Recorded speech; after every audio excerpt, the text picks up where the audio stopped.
Praise the lord. ఈ ప్రపంచంలో దేవుడు కొరకు నువ్వు ఏమి వదులుకున్నా కూడా ఆయన మరిచిపోయే దేవుడు కాదు. అది గుర్తుపెట్టుకొని తగిన కాలమందు దానికి 1000 రెట్లు ఎక్స్ట్రా ఇచ్చే దేవుడై ఉన్నాడు. ఉదాహరణకి మోషే జీవితాన్ని మనం తీసుకుంటే మోషే జీవితం 3 ఖండాలుగా విడగొట్టొచ్చు. మోషే మొత్తం 120 సంవత్సరాలు బ్రతికారు. మొదట 40 సంవత్సరాలు ఐగుప్తులోని, తర్వాత 40 సంవత్సరాలు అరణ్యంలోని, తర్వాత 40 సంవత్సరాలు ఇశ్రాయేలీల్ని కనానుకు నడిపించాడు. అయితే మొదటి 40 సంవత్సరంలో తను ఐగుప్తు సకల విద్యల్లో కూడా ప్రావీణ్యుడై తనే బలవంతుడని నిరూపించుకున్నాడు. అసలు ఐగుప్తులో తనకు సాటే లేదు. తర్వాత ఆయన ఇశ్రాయేలీల వంశానికి చెందినవాడనే ఎరిగి, నా దేవుని బిడ్డలతో నాకు శ్రమైన పర్వాలేదు కానీ నేను బిడ్డ కాని దగ్గర ఇక్కడ నేను ఉండను, ఈ యొక్క సుఖభోగాలు నాకు అక్కర్లేదు అని విడిచిపెట్టి వచ్చేస్తాడు. తర్వాత 40 సంవత్సరాలు ఇత్రో దగ్గర ఆ అరణ్యంలో ఉంటాడు. ఆ 40 సంవత్సరాలు ఒకసారి మీరు ఆలోచించండి. ఐగుప్తులో అంత టాలెంటెడ్ పర్సన్, ప్రతి విద్య తనకొచ్చు.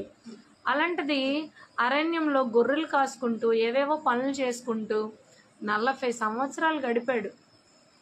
అయితే మనం ఏదైనా ఒక పని చేసినప్పుడు మహా అయితే 1 సంవత్సరం, తర్వాత 2 సంవత్సరాలు, అంతకన్నా ఎక్కువైతే సహనం కోల్పోతాం. ఇంకా నా జీవితం ఇంతేనా, ఇంకా నా జీవితం ఇంతేనా అనుకుంటాం కదా.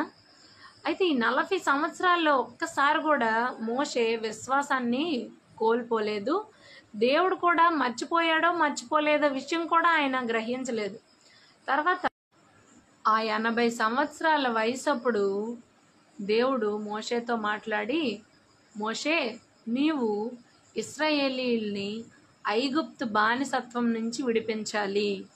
వెళ్ళు, ఐగుప్తు రాజైన ఫరోతో మాట్లాడి వాళ్ళని విడిపించి కనానుకు నడిపించు అనే బాధ్యత మోషేకి అప్పగించాడు. ఎంత గొప్ప ధన్యత అండి అది. ఆ తరం మొత్తానికి మోషే మాటే శాసనం. మోసే దేవుడు తర్వాత ప్రవక్త అన్నట్టుగా ఎంతగా తనని ప్రేమించారో ప్రజలు, అంత గొప్ప ధన్యతని మోషేకి ఇచ్చాడు. మోషేనే మర్చిపోలేదు. 40 సంవత్సరాలు గ్యాప్ ఇచ్చాడు అంతే, అంతేగాని దేవుడు మర్చిపోయినట్టు కాదు. అలాగే కొన్నిసార్లు దేవుడు మన జీవితంలో ఏమీ చేయట్లేదు, రొటీన్గానే ఉంటుంది, నేను అంత ప్రార్థన చేసినా నా లైఫ్ ముందుకెళ్ళట్లేదు అని మనం అనుకోవచ్చు. కానీ తగిన సమయమందు ఆయన ఏం చేయాలో అది చేస్తాడు. అప్పటి వరకు తన కుడి చేతి కింద దీన మనస్కులై ఆయన కొరకు ఎదురు చూడాలి.